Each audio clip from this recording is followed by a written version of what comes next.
ज्ञान होते ही गीता छूट जाती है। हमने पकड़ ही इसलिए रखा है क्योंकि हम अज्ञानी हैं।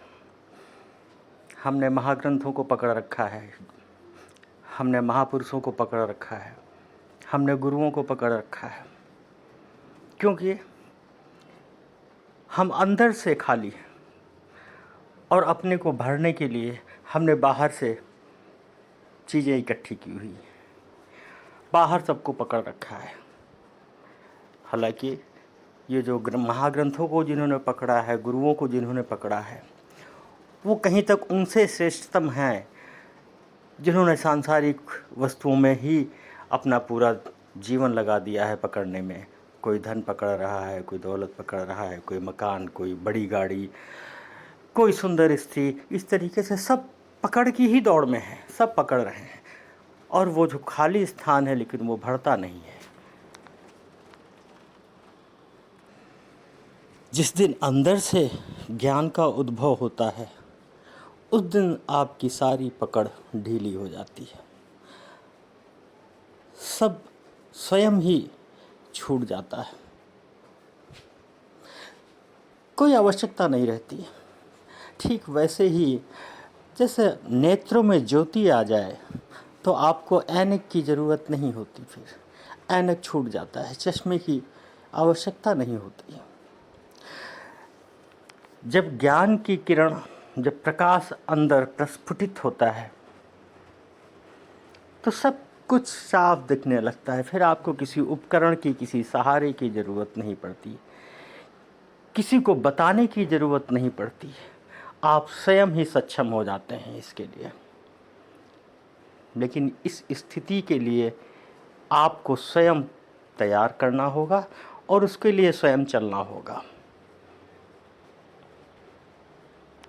कोई आपको लेके नहीं जाएगा और किसी के द्वारा स्वयं पाया हुआ प्रकाश वो आपके भी काम आने वाला नहीं है।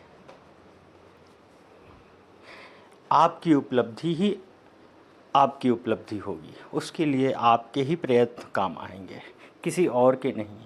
किसी और के द्वारा आपकी यात्रा नहीं चली जा सकती, वरना तो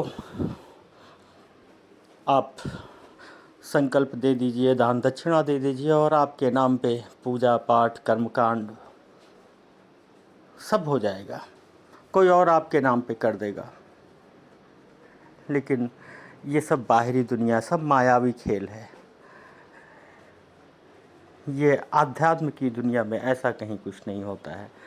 आपको स्वयं ही करना पड़ता है, स्वयं ही तपना पड़ता है। आपका तप ही आपको फल देगा, वरना आप पकड़े रहिए महापुरुषों को, महाग्रंथों को, गुरुओं को, गुरुओं की साधनाओं को, मेडिटेशन टेक्निक्स को, कर्मकांड को, पूजा को, पाठ को, नाम जप को।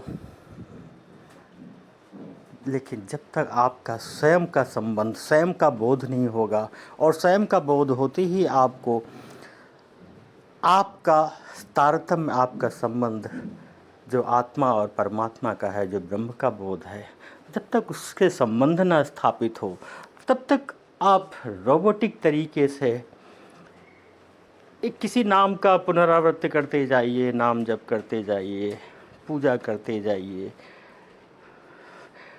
वो उससे कुछ लाभ नहीं है।